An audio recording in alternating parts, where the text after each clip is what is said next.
Insurance office. তার মানে অ্যাক্সিডেন্টের পর জেঠুর গাড়ির কন্ডিশন কেমন ছিল সেটা জানতেই। দিভাই, তুই না বড্ড বার বেড়েছিস। এখন যদি তোর ডানাটা না ছেটে ফেলি তাহলে তো দেখছি খুব প্রবলেম হয়ে যাবে।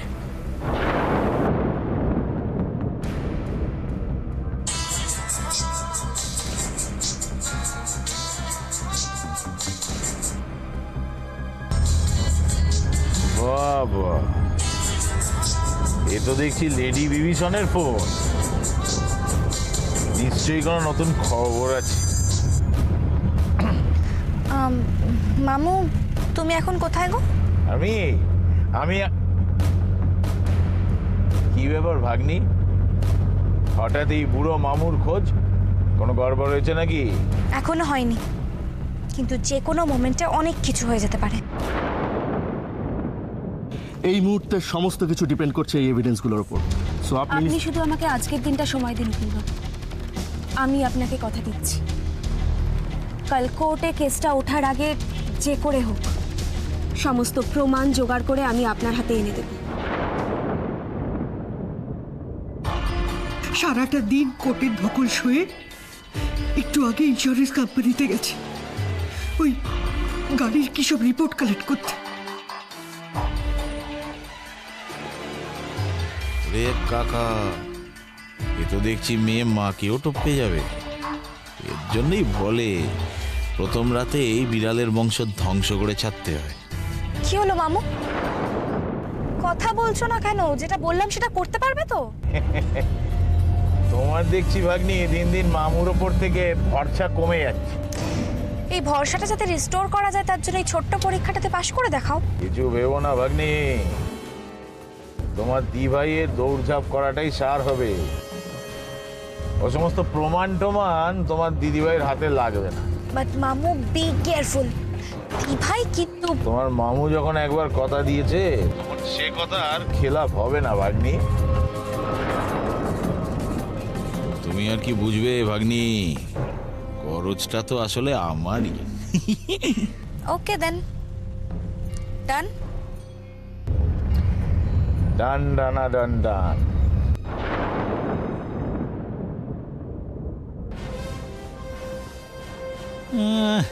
সেদিনের ছুরি এখনো নাক টিপলে দুধ পড়ে বলে কিনা আমার পরীক্ষা নেবে। না, ভাগ্নে বউকে তো অত লম্বা দৌড়তে দেওয়া যাবে না। এরপর যদি কেঁচো খুঁড়তে কেউটে বেরিয়ে যায় তখন তো আবার এই ভালো মানুষটার প্রাণ নিয়ে টানাটানি পড়ে যাবে রে মা। মা গো মা, কি দিন কাদিনা পড়লো। আমার দিকে চোখ তুলে তাকা। আমার দিকে চোখ তুলে তাকাবে, তার আগে আমি ওই চোখ দুটোকে উপড়ে ফেলে দেব।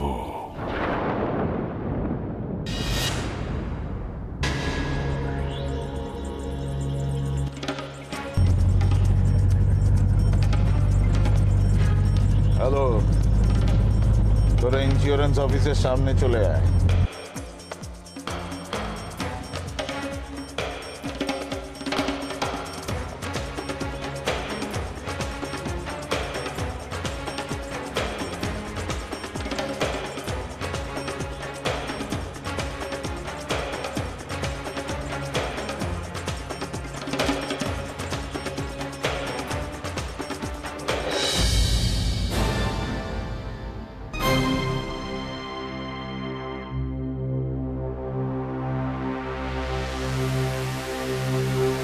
পাখি তাহলে এখনো এখানেই আছে, ফুরুত হয়ে যাওয়ার আগেই।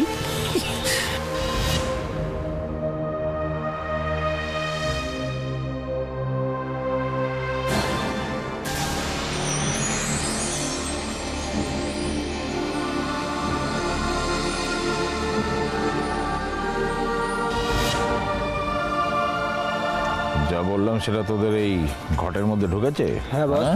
ঢুকেছে গাঁট মাথায়?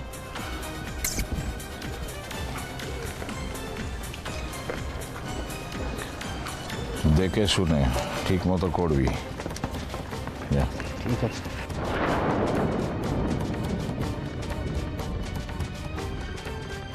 বাগনেটাকে মনে হয় এই যাত্রায় আর বাঁচানো গেল না রে দিদি। কপালের লিখন কে খণ্ডাবে। মা মা গো, তবে আপনি বাঁচলে না বাপের নাম।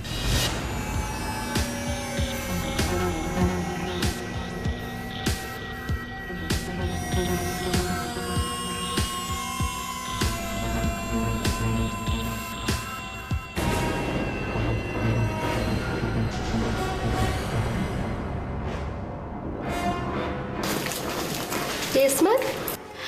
আমি আপনাদের মোটর ডিপার্টমেন্টের ম্যানেজার মিস্টার বক্সির সাথে একটু দেখা করতে চাই। ওকে, আপনার নাম ম্যাডাম? আয়ুষী চ্যাটার্জি। স্যারের সঙ্গে অ্যাপয়েন্টমেন্ট নেওয়া ছিল কি? না, অ্যাপয়েন্টমেন্ট নেওয়া ছিল না, আসলে আমার আর্জেন্ট দরকার, তাই আমি অ্যাড্রেসটা পেয়ে ডিরেক্ট এখানে চলে এলাম। ওকে, আপনি এখানে একটু সাইন করে দিন ম্যাম। আপনি একটু ওয়েট করুন, স্যার ফ্রি হলে আমি ওনাকে ইনফর্ম করে দিচ্ছি। কাইন্ডলি একটু তাড়াতাড়ি করবেন, আসলে এখান থেকে বেরিয়ে আমাকে অনেকগুলো কাজ সারতে হবে। ওকে ঠিক আছে, আপনি একটু ওখানে বসুন, আমি দেখছি। কাইন্ডলি একটু সরে বসবেন।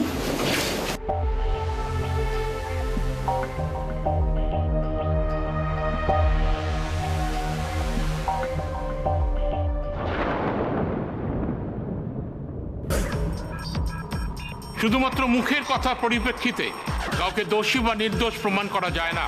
তাই আদালতের সময় নষ্ট না করে কেসটাকে এগিয়ে নিয়ে যাবার জন্য আপনারা যথাযথ প্রমাণ পেশ করুন। আদালত আপনাদের 24 ঘন্টা সময় দিচ্ছে। মাত্র 24 ঘন্টার মধ্যে আমাকে সমস্ত এভিডেন্স খুঁজে বার করতে হবে। যদি না পারি, না না, তা কি করে হয়? অগ্নিকে তো আমাকে বাঁচাতেই হবে। অগ্নি নির্দোষ।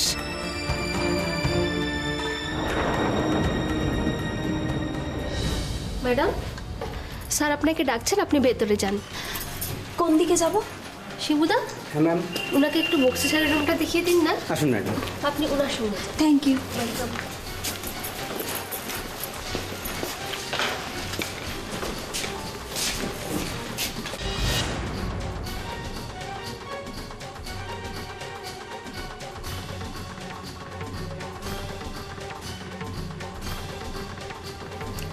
নামটা যেন কি বললেন? সৈকত দেবরয়, উনি আমার বাবা। ও Saikat Debroy, I C.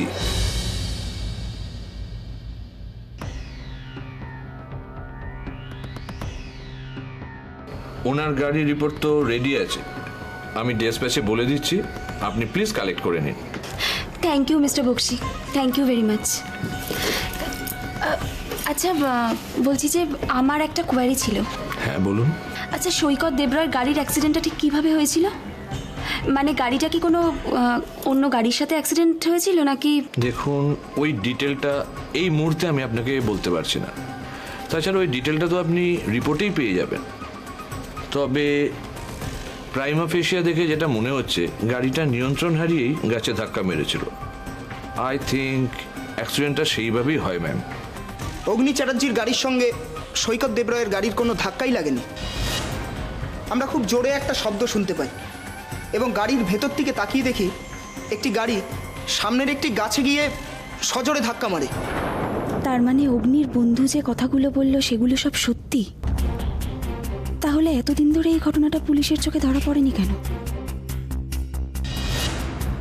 Mrs Chatterjee, হ্যাঁ বলুন। আমি বলে দিচ্ছি, আপনি রিপোর্টটা কালেক্ট করে নিন। Thank you mister Bakshi, thank you. নমস্কার।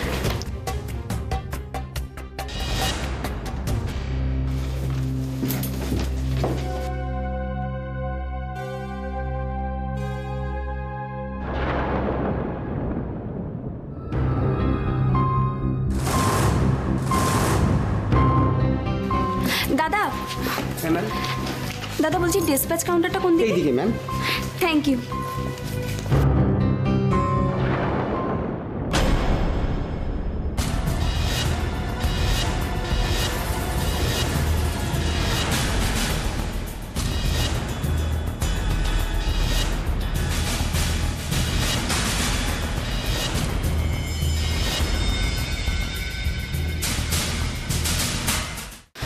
এক্সট্রিমলি সরি দাদা, আমি গুছিয়ে দিচ্ছি।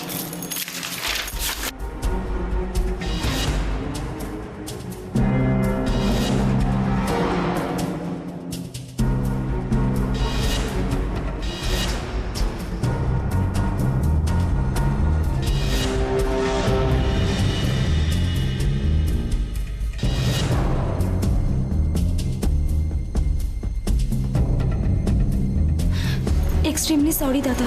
এই নিন।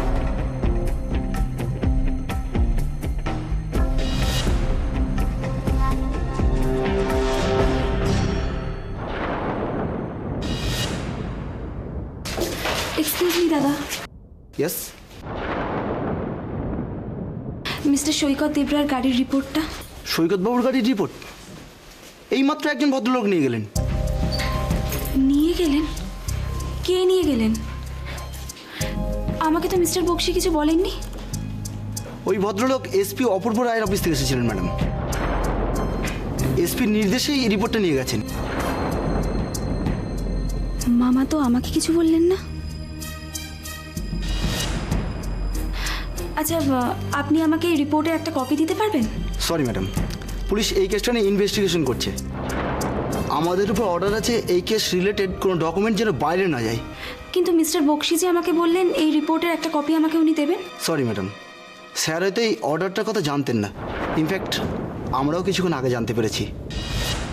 আমরা আপনাকে এই বিষয়ে কোনোভাবেই হেল্প করতে পারবো না।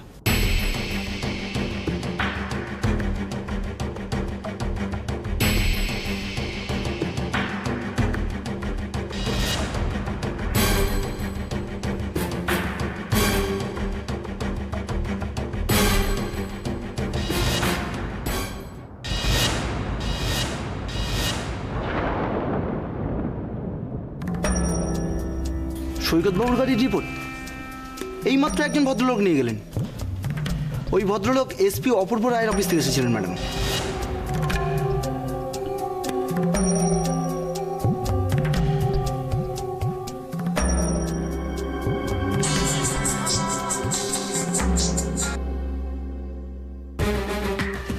Hello uncle. হ্যাঁ, আমি নিজেই ওনার সাথে দেখা করতে এসেছি। ইনফ্যাক্ট ইন্স্যুরেন্স কোম্পানির অ্যাড্রেসটা তো উনি নিজেই আমাকে দিলেন। হ্যাঁ, আমি এখানে আসবো সেটা উনি আর আমি ছাড়া আর তো কারোর জানার কথা নয়। আমি এখানে আসবো উনি জানতেন, কিন্তু রিপোর্ট কালেক্ট করার কথাটা তো একবারও উনি বললেন না। এই এভিডেন্সগুলো হাতছাড়া হয়ে গেলে আমি অগ্নিকে বাঁচাবো কি করে?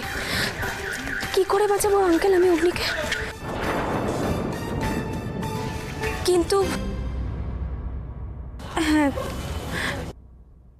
ইয়েস আঙ্কেল, নার্সিংহোমের ওই দিনের ভিজিটার্স লিস্টে একটা স্ট্রং এভিডেন্স হতে পারে। ওটা চেক করলে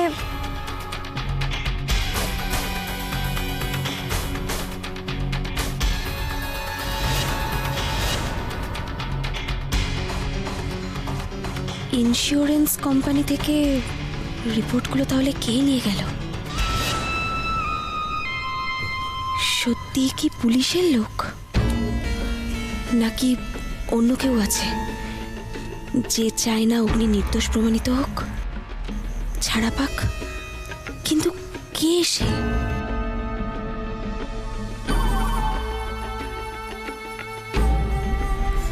অগ্নিকে খুনি প্রমাণ করার পিছনে তার কি স্বার্থ থাকতে পারে?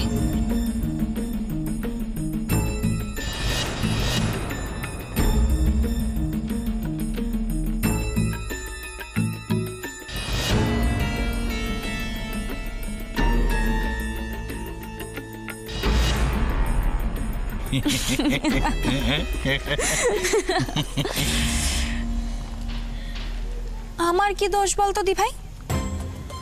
আরে বড় আন্টি তো নিজের হাতে তো সব প্ল্যান বানচাল করে দিল। এটাকে কি বলে জানো তো ভাগ্নি? যার ধন তার ধন নয়, নিপোয় মারি দই। এবার একটা লটারির টিকিট কিনলে কেমন হয় বল? না মামু, এত তাড়াতাড়ি না মামু। একটা কথা মনে রাখবে, জিজুকে বাঁচানোর জন্য কিন্তু দি ভাই যে কোনো এক্সটেন্ট অব্দি যেতে পারে। সো নেক্সট 24 আওয়ার্স আমাদের দি ভাইয়ের ওপর কড়া নজর রাখতে হবে, যাতে কোনো এভিডেন্সে ওর হাত অব্দি না পৌঁছাতে পারে, বুঝেছো? সে কি আর আমি জানি না রে ভাগ্নি।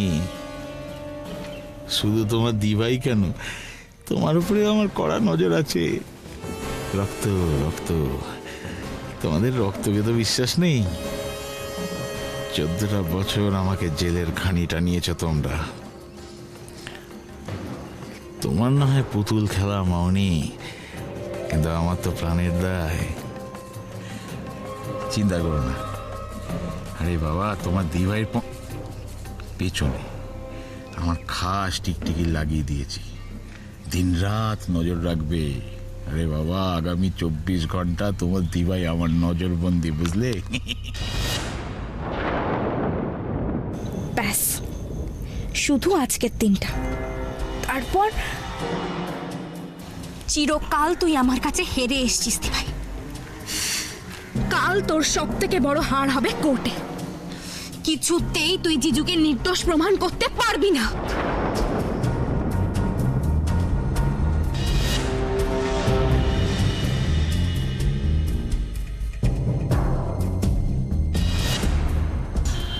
চোরের বদলাটা যে আমি এত তাড়াতাড়ি নিতে পারবো সত্যিই ভাবিনি দি ভাই।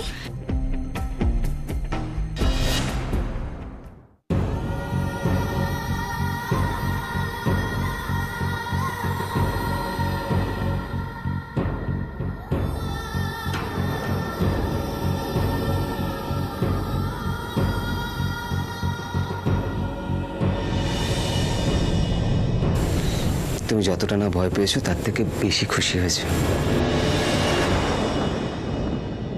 তোমার কোনো ক্ষতি হোক আমি কখনো চাই না।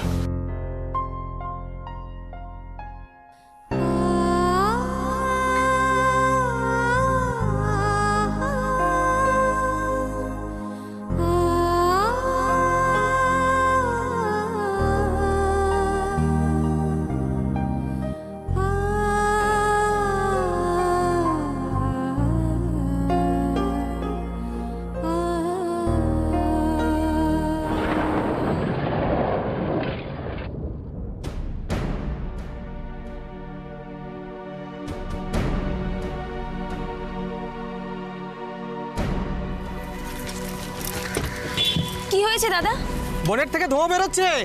বলছি দাদা, কতক্ষণ সময় লাগবে? মনে হয় রেডিয়েটরটা খারাপ হয়ে গেছে। সামনের কোনো গ্যারেজ থেকে মেকানিক ডাকতে হবে, ঘন্টা 2-3 তো লাগবেই। এখনো 2-3 ঘন্টা সময় লাগবে?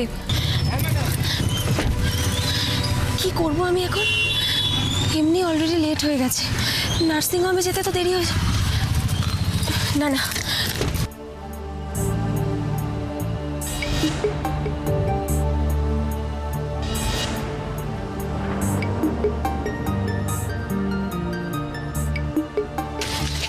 বলছি শুনুন, আপনি গাড়িটা সারিয়ে স্ট্রেট বাড়ি যান।